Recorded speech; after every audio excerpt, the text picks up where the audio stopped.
예, 모두 평안하셨나요? 예, 음, 사회가 갑자기 바뀌셔서 놀라셨죠. 예, 우리 이영태 지사님 하고 같이 사시는 분입니다. 그래서 예, 감사드리고요. 음, 오늘 등록하신 집사님 계셔서 나중에 예배 끝나고 같이 축하하는 시간 갖고 또 방문하신 형제님도 계셔서 같이 예배 후에 축하하는 시간 갖도록 하겠습니다. 오늘 점심 메뉴가 비빔밥입니다. 그래서, 이 강대현 장로님하고 이용래 성도님 가정에서 이제 준비를 해서 제공을 해주셨습니다. 감사드리고요. 어디 계시죠? 예, 박수 한번 해주시기 바랍니다. 예, 오늘 빌립보서 강의 이제 14번째입니다.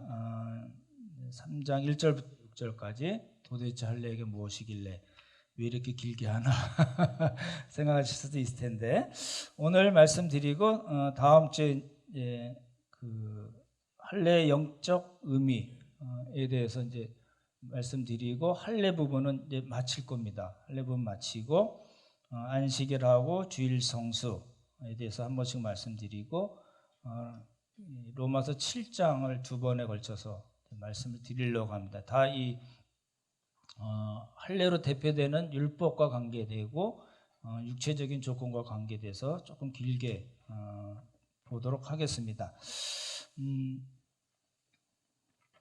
지난주에 저희가 이제 그 바울이 이야기한 7가지 육체적인 조건 생각나시죠? 예, 그 중에 이제 4가지를 저희가 다뤘죠. 4가지 선천적인 조건이죠. 첫 번째가 뭐였죠? 예, 할례. 따라해보자. 할례. 예, 두 번째는 이스라엘 족속. 따라해보자. 이스라엘 족속. 그다음에 무슨 지파였다고요? 예, 베냐민 지파. 그리고 맨 마지막에 히브리인 중에 히브리인, 정통 유대인이다 이거죠. 그렇죠? 그 4가지를 이제 살펴봤습니다. 가장 어려운 해석 중에 하나는 베냐민 지파라고 말씀을 드렸었고, 베냐민 지파의 의미는 유다 지파, 레위 지파와 함께 하나님의 언약 백성, 그 창세기 12장, 15장, 17장에서 아브라함과 맺으셨던 그 언약을 잇는 언약 백성의 맥을 베냐민 지파도 유다 지파와 레위 지파와 함께 이었기 때문에 아마 그렇게 이야기한 걸로 보여진다고 말씀을 드렸습니다. 다른 해석을 저희가 조금 많이 봤는데 다른 해석을 얘기할 수는 없을 것 같고요. 이제 오늘은 이제 그 바울이 가지고 있었던 바울이 선천적인 것이 아니라 후천적으로 노력해서 이론의 어떤 성과가 있습니다. 그죠? 그게 이제 3가지로 나오죠. 우리 그 본문을 한번 보시면은 5절 보시면 좋겠습니다. 5절 한번 같이 5절, 6절 같이 읽겠습니다. 시작.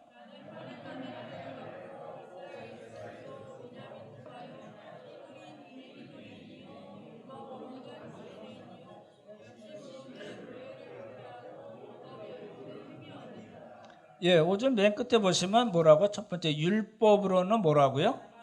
예, 율법으로는 바리새인이다. 그 말이 뭔가 이제 조금 해봐야 되고요. 그 다음에 두 번째 열심으로는 교회를 핍박했다. 그렇게 나오고 세 번째 예, 율법으로는 흠이 없다라고 얘기했습니다. 단정적으로 그렇게 3가지를 얘기했는데 이것도 그겁니다. 보십시오. 선천적인 조건이나 선천적인 조건 4개, 후천적인 조건 3가지는 바울이 이야기한 이유가 뭐라고요? 지금 유대주의자들이 빌립보 교회에서 10년 차 된 빌립보 교회에 와서 뭐라고 얘기했어요? 너희들도 할례를 행하고 율법을 행하지 않으면 예수 믿는 거 좋아. 하지만 그걸로 안 돼. 반쪽짜리야. 우리 유대인과 같이 할례를 행하고 율법을 행해야지만이 온전한 구원을 얻을 수가 있어 라고 이야기했기 때문에 바울 입장에서, 빌립보 교회를 세운 바울 입장에서 뭐라고 얘기했어요? 아니지 라고 이야기하는 걸 어떤 방식으로 얘기를 했어요? 유대인들이 자랑하는 그런 모든 것들보다 나는 훨씬 더 탁월한 조건을 갖고 있지만 그걸로 되는 것이 아니고 어떻게 해요? 예수 그리스도께 발견이 돼야 되고 예수 그리스도를 얻어야지만이 하나님의 자녀가 되고 구원을 얻고 아브라함의 영적 자손이 되고 의롭다 칭함을 받는 것입니다 라고 설명하기 위해서 자기가 가지고 있는 7가지 조건을 이야기한 겁니다. 되시죠?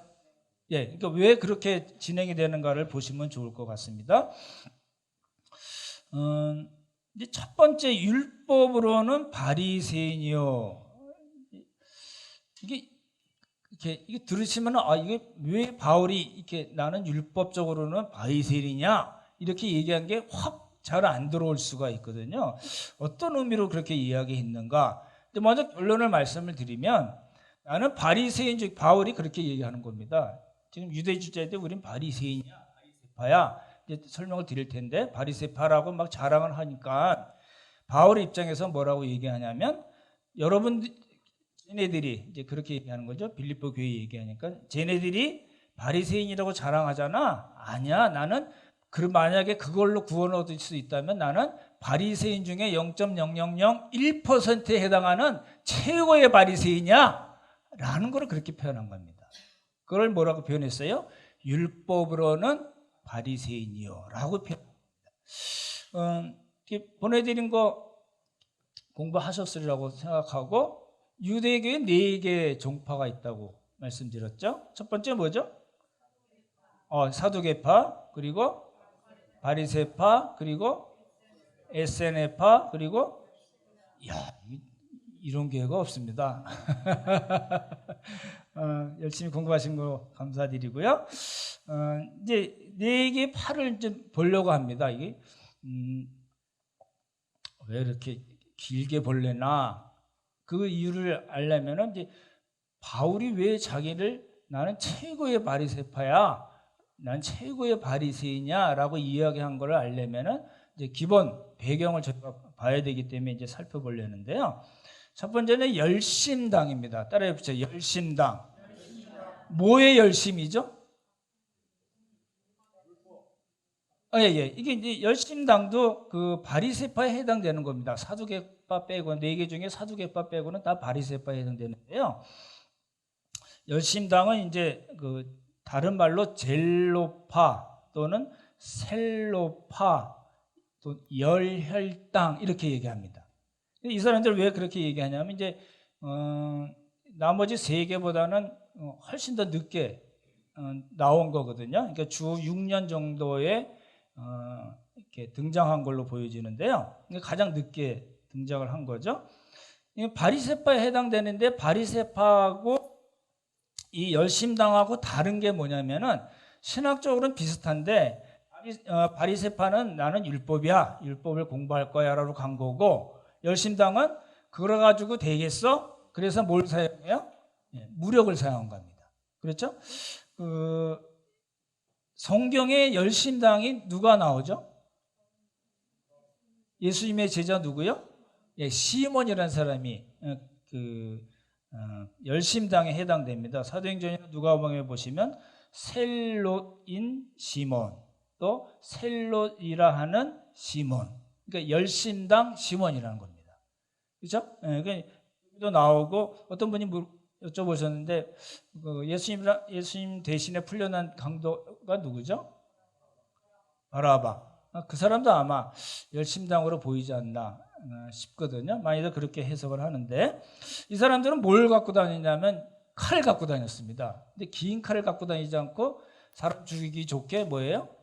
단검, 그렇죠. 작은 걸 갖고 다녔습니다. 그걸 이제 식칼이라고 합니다. 그래서 식칼을 갖고 다니는 사람을 식칼이라고 합니다. 그 말이에요. 그래서 단검으로 무장해서 로마 제국의 사람들을 죽이거나 또 로마 제국에 협조하는 유대인들을 죽이고 다녔습니다. 이제 굉장히 이제 살벌한 사람들이죠. 이 사람들 때문에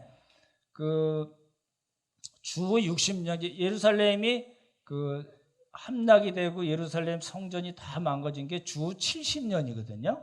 예수님께서 말씀하셨잖아요. 돌 위에 돌 하나도 없게 될 것이다. 라는 게 이제 70년인데 이 사람들 때문에 66년에 AD 66년에 로마랑 전쟁이 붙었습니다. 대단한 사람들이죠. 유대 로마 전쟁이라고 1차 유대 로마 전쟁이라고 그러거든요. 근데 이 사람들 때문에 예루살렘이 전쟁이 나면서 함락이 되고 성전이 다 파괴가 됐어요. 그래서 이제 함락을 하면 포로들을 끌고 가잖아요. 그렇죠? 그래서 유다 포로들을 로마로 이제 끌고 갑니다. 끌고 가서 세운 게 뭘까요? 아주 멋있는, 지금도 남아 있는 걸 세웠는데, 예, 콜로세움을 세웠습니다. 그렇죠? 예, 콜로세움을 세웠고, 이 사람들이 이제 예루살렘이 70년에 함락이 되면서 이제 우리는 안 됐다 그러지 않고 또 어디로 갔어요? 어디로 갔을까요? 예, 마사다. 마사다라는 성체가 있는데 그 마사다는 여러분 아시는 헤롯 대왕이 지어놓은 거거든요. 물도 많이 저장할 수 있고 식량도 몇 년치 할 수 있는 그런 데로 줘놨는데요. 그러니까 이제 마사다로 가서 3년 동안 로마 제국이랑 버티고 싸우다가 나중에 안 되니까 몇 명이 가냐면 조금 차이가 있긴 한데 967명이 안에서 여자들 아이들이랑 다 버티다가 이제 공성전이라고 그러죠. 이렇게 쌓고 올라와서 들어오거든요. 이렇게 사진 보셨죠? 이렇게 가파르게 돼 있으니까 들어올 때 이 사람들이 우리 이제 죽겠구나 그래가지고 더러운 저 로마 제국 이방인에게 죽지 않겠다 해서 다 죽습니다. 967명 중에 960명이 죽습니다. 그러니까 이제 조를 짜가지고 죽이고 그랬겠죠. 그래서 이제 여자 2명과 아이 5명만 살아남고 다 죽었습니다. 그게 누구예요? 열심당입니다. 성경에 나오는 그 열심당. 그래서 지금도 이스라엘 사람들이 사관학교나 이런 군사훈련을 다 마치고 이 마지막 코스가 마사다로 갑니다. 그래서 우리는 마사다를 기억하라. 지금도 그렇게 하고 있는데 그 뿌리가 뭐냐면 성경에 나오는 열심당입니다. 이제 유대교파 중에 이제 하나가 열심당이었고 이제 예수님 당시 바울 당시에 있었던 이제 3개 종파가 이제 저희가 봐야 되는 건데요. 뭐라고요? 3개. 열심당 빼고 3개 뭐죠? 사두개파, 바리새파, 에세네파. 에세네파는 성경에는 안 나오지만 3개가 나옵니다. 근데 이제 왜 나눠졌을까요? 처음에 그렇게 나눠지지 않았거든요. 나눠지게 된 걸 좀 설명을 드릴게요. 우리 최원영 강사님이 아마 그 신구약 중간사 할 때 말씀해 주셨던 건데, 알렉산더 대왕 아시잖아요. 그 영화도 재밌게 나왔던데, 알렉산더 대왕이 이제 헬라 제국을 이제 만들잖아요. 그리고 이제 알렉산더 대왕이 죽고 나서 나라가 4수로 나눠집니다. 4수로 나눠지는데 이제 팔레스틴과 관계된 거는 2 왕조인데요. 하나는 프톨레미 왕조라고 합니다. 그냥 오늘 그냥 들으십시오. 예, 프톨레미 왕조라고 그러고 하나는 셀루코스 왕조라고 그럽니다. 근데 이제 프톨레미 왕조가 먼저 팔레스타인 지방을 한 100년 동안 다스리다가 이제 주인이 바뀌는 거죠. 셀루코스 왕조가 이제 팔레스타인 지방을 이제 유대인들을 다스리게 되거든요. 근데 이 셀루코스 왕조 중에 아주 악독한 왕이 하나 있었습니다. 누구죠? 예, 안티오쿠스 4세입니다. 따라해 보십시오. 안티오쿠스 4세. 예, 우리 TV 보면 벌거벗은 세계사 이럴 때 나올 만한 이야기거든요. 안티오쿠스 4세가 이제 헬라화 정책을 한 거예요. 그러니까 이 자기네들이 점령한 모든 그 나라에는 언어나 문화나 종교 그리고 우리는 한 시민이다라는 헬라화 정책을 이제 폈거든요. 그래서 이제 헬레니즘 정책이라고 그러잖아요. 근데 이 사람들이 그걸 하기 위해서 유대교를 말살하는 거예요. 그러니까 팔레스타인 지방을 점령하고 나서 유대교 말살 정책을 한 거예요. 그러니까 유대교를 말살하려면 뭘 없애야 될까요? 율법책을 다 불사르버린 겁니다. 율법책을 불사르고 우리가 봤던 할례, 안식일 다 금하고 돼지고기를 억지로 먹이는 일을 했습니다. 그리고 예루살렘 성전, 이스라엘 백성들이 가장 중요하게 여기는 예루살렘 성전에다가 제우스 신상을 세워놓습니다. 이제 우리나라 그 일제 시대 때보다 훨씬 더한 겁니다. 그렇죠? 예. 그리고 이제 우상 숭배를 강요합니다. 그래가지고 이제 주전 167년인데 뭐 모르셔도 되지만 여러분이 잘 아시는 그 마따디아라는 사람이 있습니다. 이게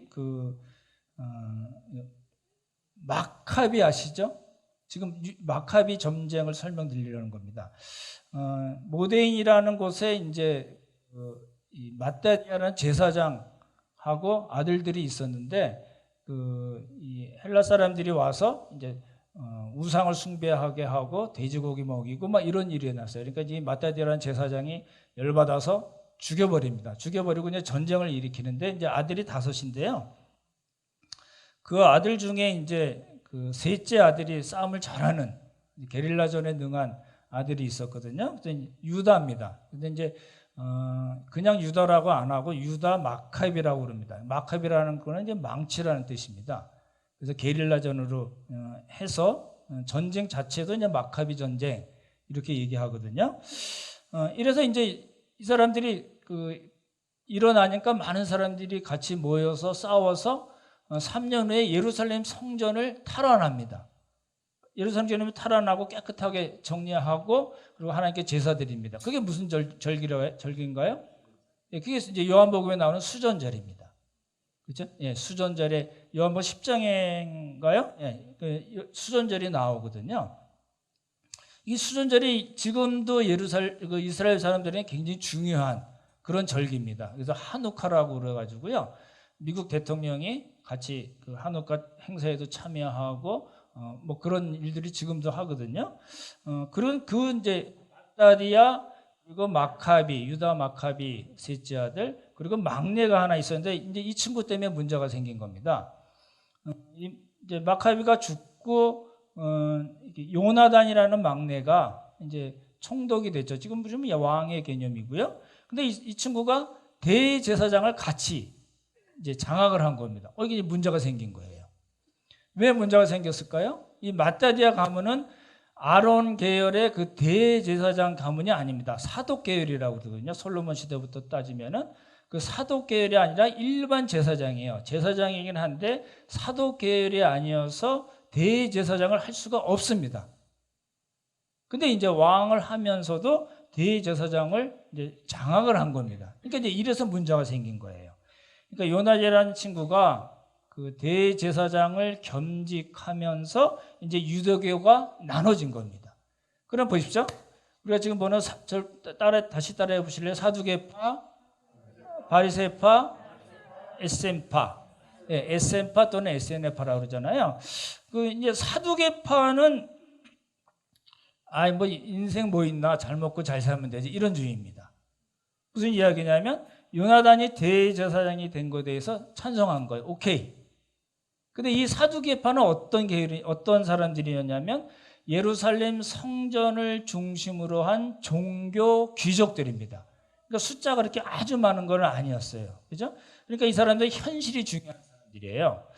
이 사람들은 이 사두개파는 이제 우리 그 사두개인과 바리새인이란 말이 그 사복음서에 많이 등장하잖아요. 이 사두개파들은 제사를 좋아했어요. 왜 그럴까요? 예, 생기는 게 많은 거예요.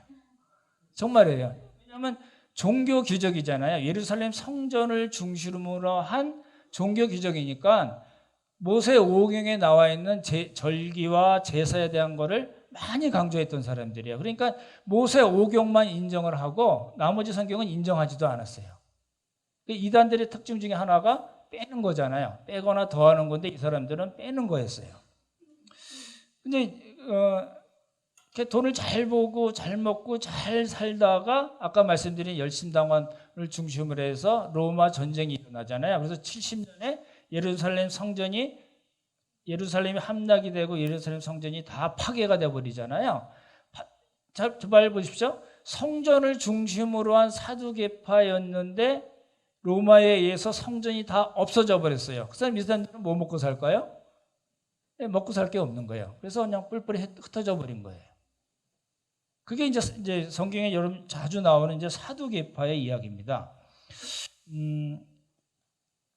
한 가지 역사적인 걸 조금 더 말씀을 드리면,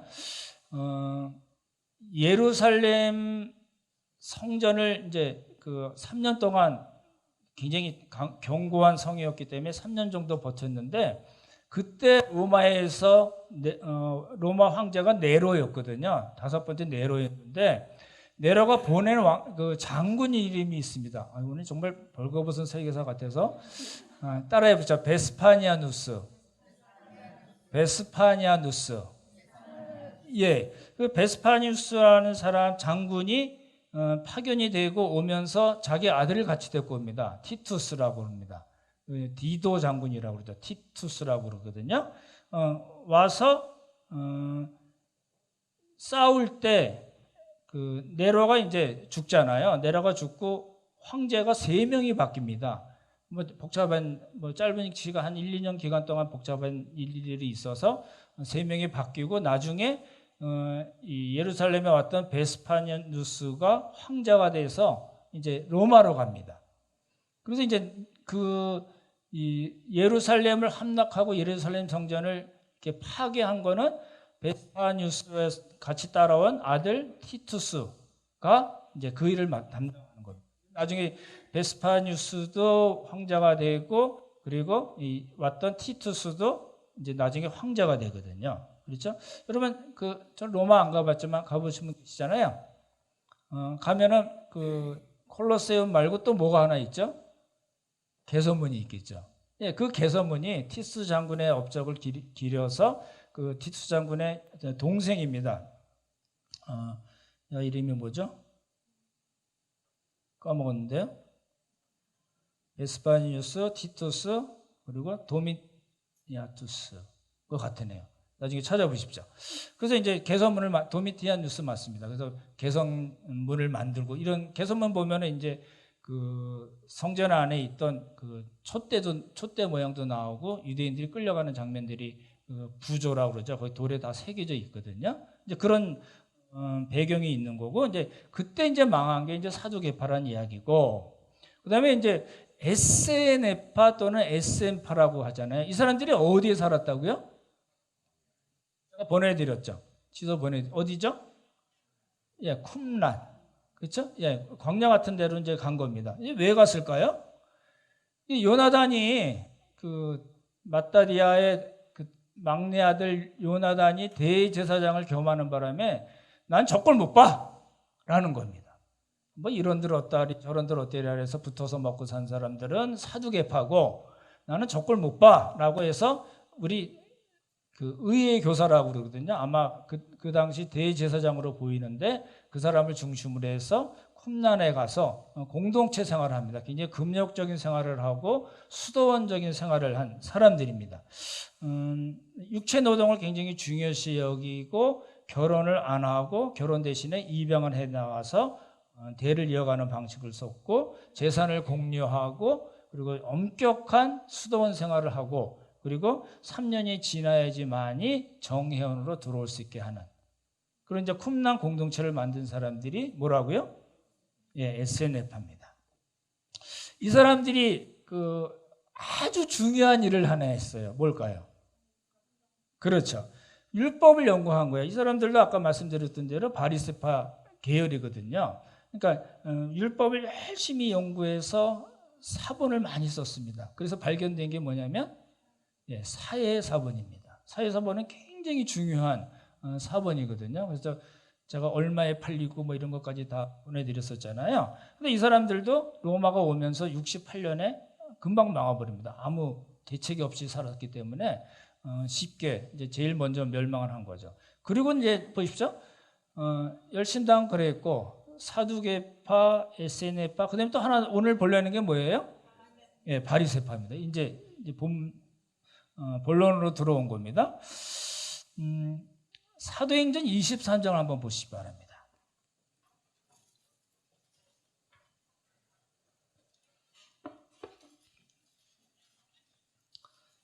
사도행전 23장 6절인데요. 신약성경 228쪽입니다. 우리 가정에 계신 분들도 성경 보시면 좋겠네요. 228쪽 찾으셨나요?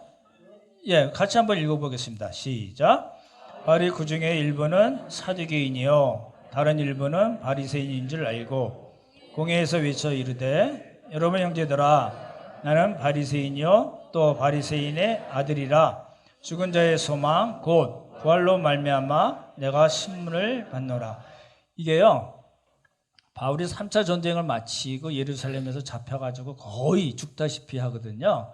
그러다가 이제 천부장에게 부탁해서 그 안토니아 요새라고 그러죠. 거기서 계단에서 이제 쭉 이야기한 게 아마 22장인 것 같고, 그리고 이제 천부장이 바울을 산헤드린 공회. 그러니까 지금으로 얘기하면 입법, 사법 뭐 이런 거 다 합친 최고의 의결 기관이거든요. 그러니까 산헤드린 공회 가는데 산헤드린 공회가 어떻게 구성이 되어 있냐면 매번 다르긴 하지만 한 부분은 사두개파가 차지하고 한 부분은 바리새파가 차지하고 있습니다.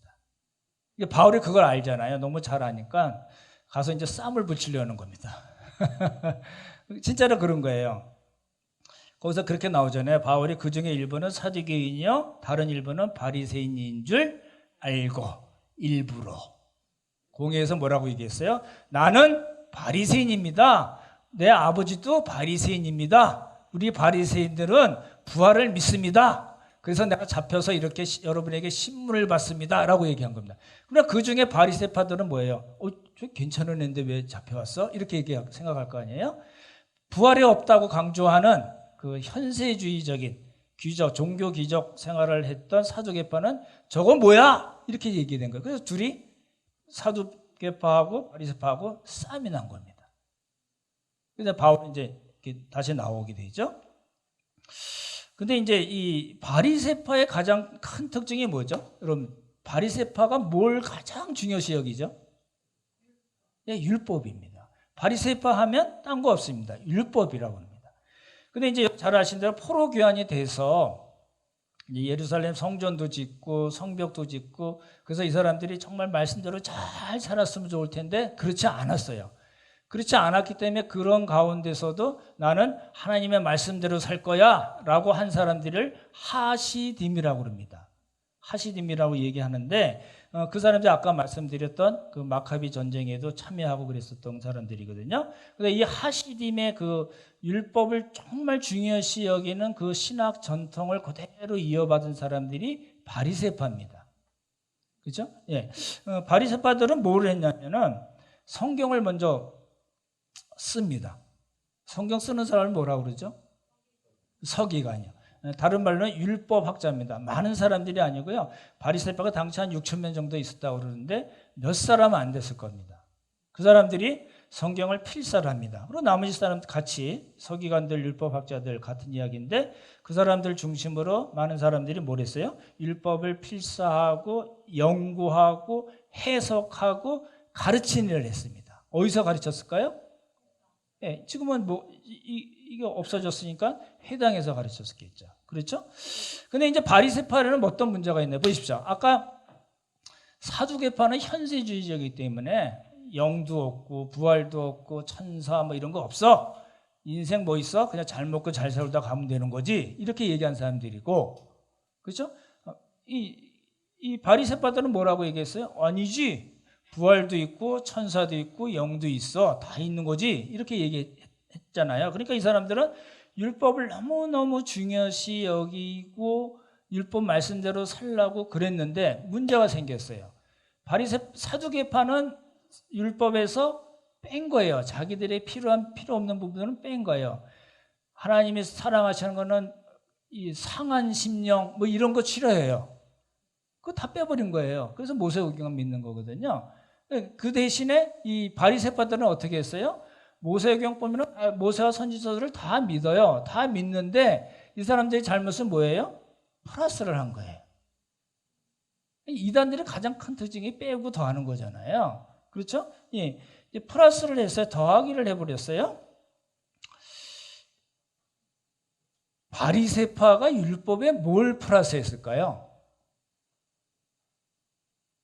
성경에 복음서 여러 번 나오는 건데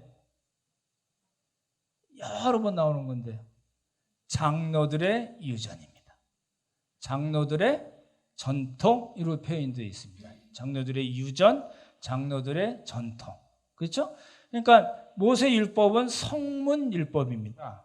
그렇죠? written law라고 그러잖아요. 그 성문 율법이 있는데 근데 이 사람들이 이제 뻥을 친 거예요. 뭐라고 뻥을 쳤냐면 처음에 하나님께서 모세에게 율법을 주실 때 모세 성문 율법 용어를 하나 주셨고 그리고 또 종교 엘리트들에게만 전수되는 그 구전 율법을 주셨어. 이렇게 뻥을 친 거예요. 그런 게 없잖아요. 그렇죠?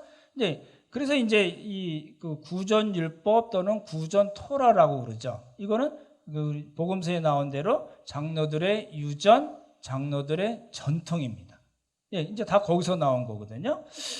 시간상 마태복음 제가 보시면 마태복음 15장 보면 그렇게 나옵니다. 2절에 보면 바리새인들과 서기관들이 예수님께 와서 뭐라고 그러냐면 당신의 제자들이 어찌하여 장로들의 전통을 범하나이까? 이렇게 얘기했어요. 어떤 전통을 범했을까요? 어떤 장로들의 전통을 범했을까요? 먹을 때 손을 안 씻었다는 거예요. 이게 모세율법, 그 성문율법에 나오나요? 아닙니다. 없는 거를 이 사람들이 만든 겁니다. 그래서 구전율법이라고 그러고 장로들의 전통, 장로들의 유전이라고 얘기하는 거거든요. 근데 예수님께서 뭐라고 그러셨냐면 너희가 어찌하여 너희의 전통으로 장로들의 유전이겠죠. 너희가 어찌하여 장로들의 전통으로 하나님의 계명을 범하느냐라고 얘기하신 거예요. 그 이유는 손 씻는 거는 성문율법에는 없는 건데 왜 니들이 만들어가지고 사람들을 엮고 사람들을 괴롭혀? 이렇게 얘기하신 겁니다. 위상생의 문제가 아니고 종교상의 문제로 이 사람들이 얘기했기 때문에 그렇잖아요. 갈라디아서 1장 14절 보시면 바울이 이제 자기의 이야기를 합니다. 나는 내 조상의 전통에 대하여 더욱 열심히 있었습니다. 그래서 나온 말이 조상의 전통이거든요. 그게 장로들의 전통, 장로의 유전, 그리고 다른 말로 구전율법, 오랄 로우입니다. 그러니까 이제 이 사람들이 뻥친 거를 이제 그렇게 이해하게 된 거죠. 보십시오. 구전율법을 이게 이제 말로 이렇게 얘기되니까 동네마다 다르고 온전히 잘 이렇게 보존이 안 될 테니까 이 사람들이 책으로 만들었어요. 그거를 그 책을 만든 걸 뭐라고 그래요? 예, 미시나라고 그럽니다. 따라해 보세요. 미시나. 근데 미시나가 이게 동네마다 또 해석이 다르니까 이 서기관들이나 율법학자들이 이거를 해석을 해서 또 책을 만듭니다. 이걸 뭐라고 그러냐면 게마라라고 그럽니다. 게마라. 이게 뭐 미시나 게마라 몰라도 되는데 알아두시면 좋을 것 같아서요. 그리고 이제 이 미시나랑 게마나를 하나로 합칩니다. 합쳐가지고 만든 게 뭐예요? 예, 그게 탈무드입니다. 그 나중 이야기죠. 이제 AD 200년경 또 탈무드 나온 거 AD 600년경 이런 거거든요. 그래서 이제 팔레스타인 탈무드도 있고 그다음에 저쪽 동네 뭐죠? 바벨론 탈무드도 있고 그렇습니다. 그러니까 이제 탈무드라는 게 좋은 이야기를 써놓고 인생을 잘 살기 위한 방법으로 써놓은 게 아닙니다. 이 종교 서적인데 이제 그 중에 이제 소개되는 것들은 다 이제 우리가 알고 있는 그런 내용들로 됐기 때문에 그런데 그래서 보십시오. 유대교가 4개 있었는데 지금 살아있는 그 유대교 종파가 뭐죠? 지금 유대인들 이스라엘 사람들이 아직도 갖고 있는 유대교가 뭐 어디에 해당되는 거죠? 이게 바리새파입니다. 그래서 바리새파의 그 지금 유대교의 경전, 유대교 경전이 뭐예요? 2가지죠. 하나는 구약 성경, 그리고 하나는 탈무드. 이렇게 돼 있습니다. 신약 성경이 있을까요? 없을까요? 당연히 없죠. 그렇죠?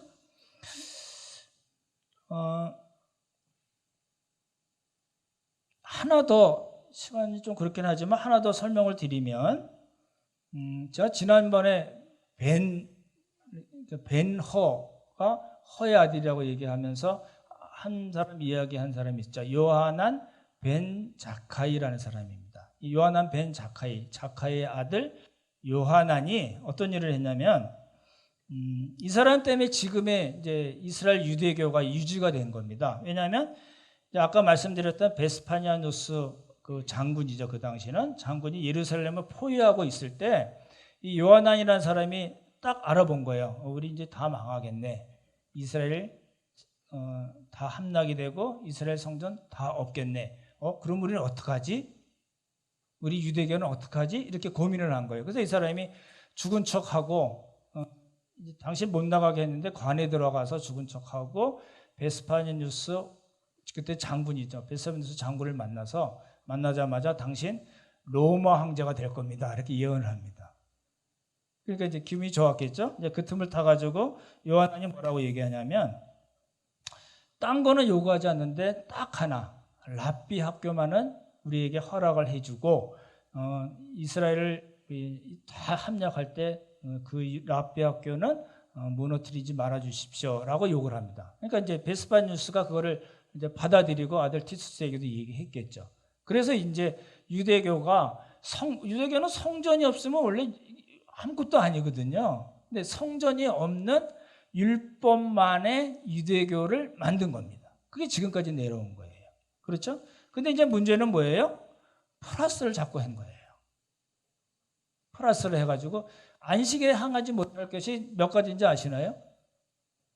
39가지를 만들었습니다. 안식일을 거룩히 지켜라 이런 거를 39가지를 만들어서 거기서 그친 게 아니고요. 그 하나당 6개의 세칙을 만듭니다. 그럼 몇 개죠? 빨리 계산해 보십시오. 네, 개가 됩니다. 그렇게 이제 한 거예요. 그래서 이제 그런 배경을 갖고 오늘 그렇겠네요. 비빔밥 드시려면 조금 시간 거시겠는데요.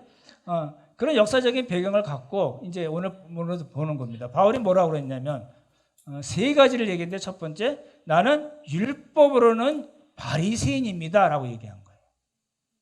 그죠?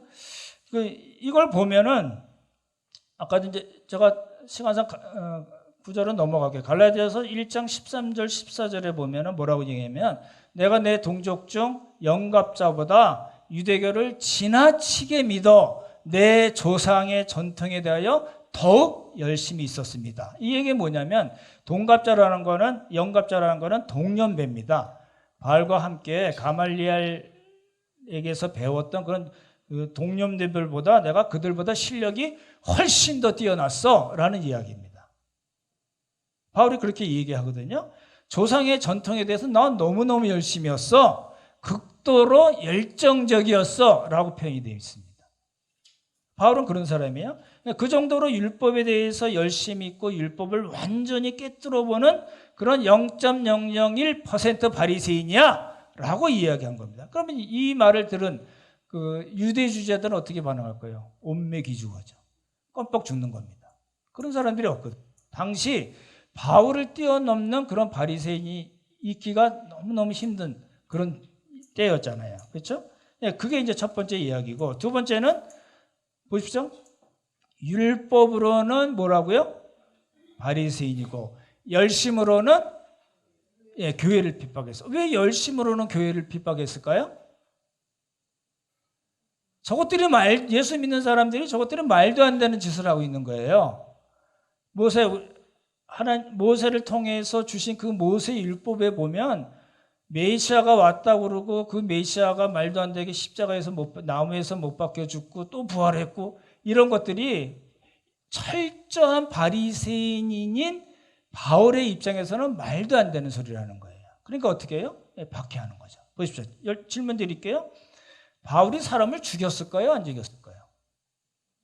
하나님의 교회를 박해하면서 사람을 죽였을까요? 안 죽였을까요? 죽였습니다. 사도행전 22장에 보시면 제가 그냥 읽어만 드릴게요. 4절에 보면 내가 이 돌을 박해하여, 예수 믿는 돌을 박해하여 사람을 죽이기까지 하였습니다. 이렇게 나와 있어요. 그죠? 유대주의자들이 아무리 율법의 열심이라 하더라도, 그 사람들이 아무리 뛰어난 바리새인이라 하더라도 사람을 죽이는 일은 없었습니다. 그런 일이 없었어요. 사도행전 보면 좀 바울을 중심으로 그런 일이 생겨난 거거든요. 그러니까 이제 바울은 그렇게 얘기하는 거예요. 유대주의자들이 암만 육체적인 조건을 갖고 빌립보 교회를 공격한다 하더라도 나를 만약에 기준으로 얘기한다면 저런 유대주의자들에 대한 그 교회를 바리새인적이고 교회를 박해하는 부분은 나는 그들보다 훨씬 더 뛰어나. 하지만 그것 때문에 나가 예수 그리스도를 믿게 된 건 아니야라고 이야기하는 겁니다. 그게 두 번째 이야기고, 조금 이제 점층적으로 나간다고 말씀드렸는데, 세 번째는 뭐죠? 6절에 보시면, 마지막에 보시면 뭐라고요? 율법의 의로는 흠이 없는 자라. 이건 조금 설명을 드려야 될 것 같습니다. 마가복음 10장에 보면 부자 청년 관원이 와서 예수님께 뭐라고 얘기하냐면, 선생님이시여, 내가 무엇을 하여야 영생을 얻겠습니까? 이렇게 얘기해요. 그러니까 예수님이 뭐라고 얘기하시냐면, 율법의 계명들을 지키면 얻지.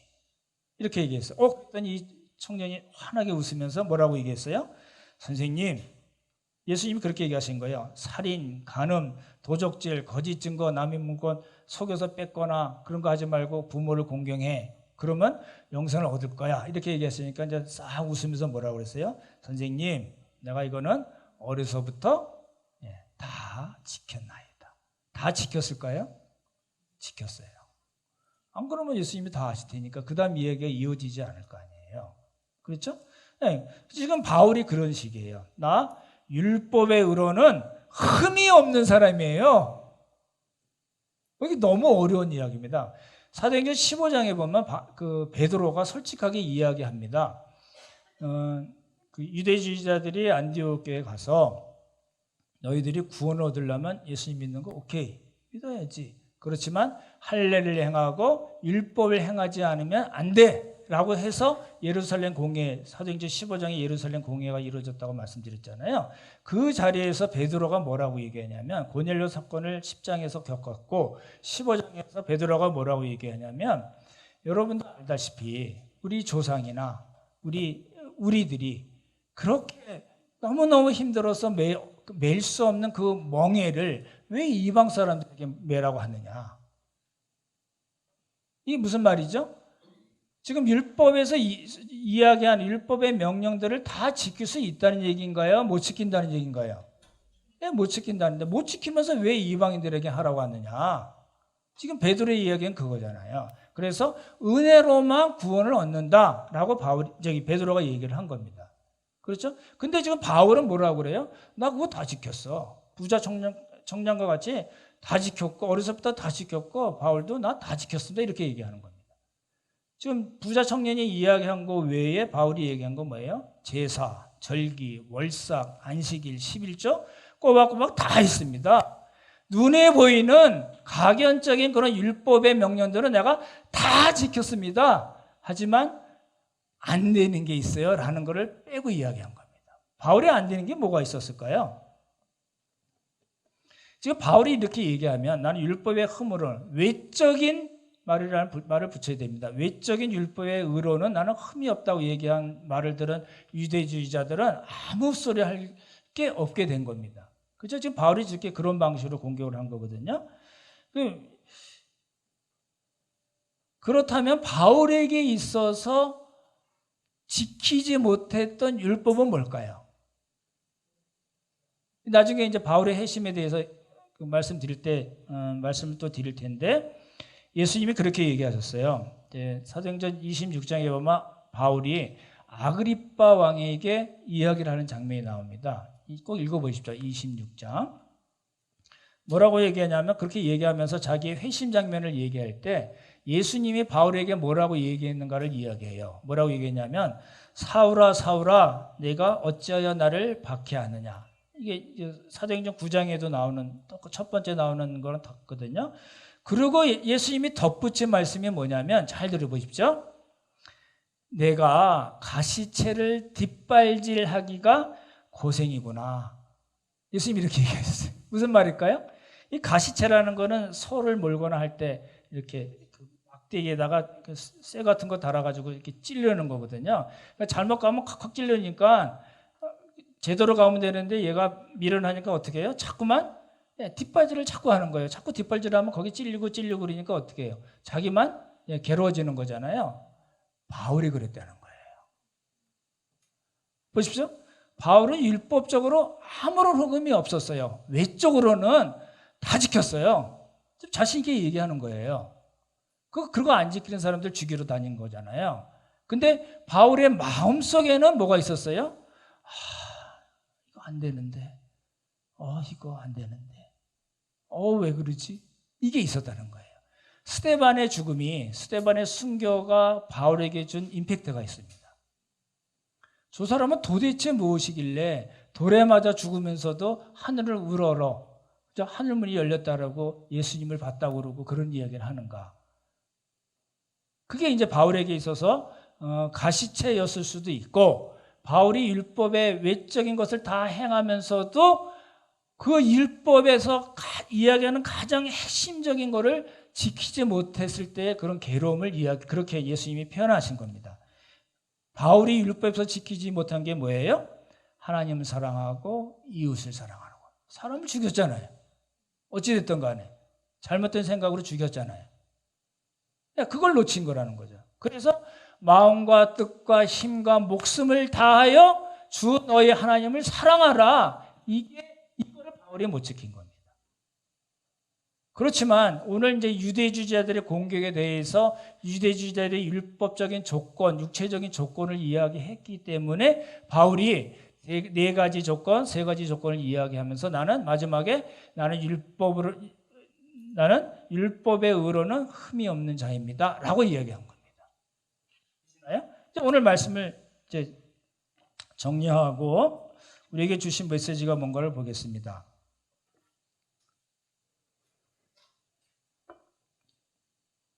바울의 얘기는 그겁니다. 7가지, 따져보니까 완전수가 생각나죠? 어찌됐든, 그 조건을 나는 퍼펙트하게 갖고 있다. 누가 뭐래도 어떤 유대주의자들이 이야기하더라도 나는 그들보다 훨씬 더 뛰어난 조건을 가지고 있다. 근데 그러한 외적 조건, 육체적인 조건으로 살았는데 예수님을 만나가 보니까 다르게 표현하면요, 더 정확하게 말씀드리자면 예수님이 찾아와서 자기를 만나 주셨 다음에 알고 보니까 그거 결코 그런 것들로 구원을 얻을 수 없는 것입니다 라는 이야기를 그렇게 한 겁니다. 그러니 어떡하라고요? 그러니 빌립보 교회요, 여러분 안심하십시오. 결코 저 사람들이 자랑하는 거, 저 사람들이 여러분을 미혹하고 공격하는 거 결코 맞는 이야기가 아닙니다 라는 걸 이야기한 겁니다. 그럼 이런 말씀들이 우리들에게 주는 메시지가 뭘까요? 역시 이제 다음 주 영적 할례가 무엇인가에 대해서 명확하게 말씀드리고 이제 7절로 넘어갈 텐데, 바울이 이야기하는 건 그겁니다. 말씀드렸던 대로 생긴 문제를 통해서 더 높은 신앙의 단계로 그 사람들을 인도하는 방식이잖아요. 그러니까 지금 1절부터 6절까지 다 이야기하고 그 일을 통해서 우리에게 주는 메시지는 뭐냐면, 우리가 선천적으로 가지고 있는 거, 후천적으로 노력해서 얻은 모든 것들, 그걸로 누구에게든지 자랑할 것이 안 된다. 그거 얘기하는 겁니다. 우리가 그거 신뢰해서 살 수 있는 그런 존재로 있지 않다. 그럼 우리는 어떤 존재라고요? 예수 그리스도를 얻고 예수 그리스도께 발견된 존재고 푯대이신 예수 그리스도를 향해서 달려나가는 그런 존재이지, 내가 가진 것 가지고 자랑하고 그것 신뢰해서 우리 삶을 살다가 가는 그런 어리석은 존재가 아니다라는 걸 이야기하는 겁니다. 우리 모두도 예수님만 자랑하고 신뢰하는 그런 참된 할례파가 되기를 예수님의 이름으로 축원합니다. 참 좋으신 성부, 성자, 성령 하나님, 우리가 가진 것 갖고 너무 자랑하고 그 정도는 있어야지 내가 노년을 편하게 살고 한평생 잘 먹고 잘 살다가 사는 거라고 혹시 생각하고 있으면 오늘 말씀을 통해서 돌이키게 하시고 예수 그리스도만 자랑하고 예수님만 신뢰해서 사는 우리 모두가 되도록 주님 복을 허락하여 주시옵소서. 감사드리오며 귀하신 예수님 이름 받들어 기도드렸사옵나이다. 아멘.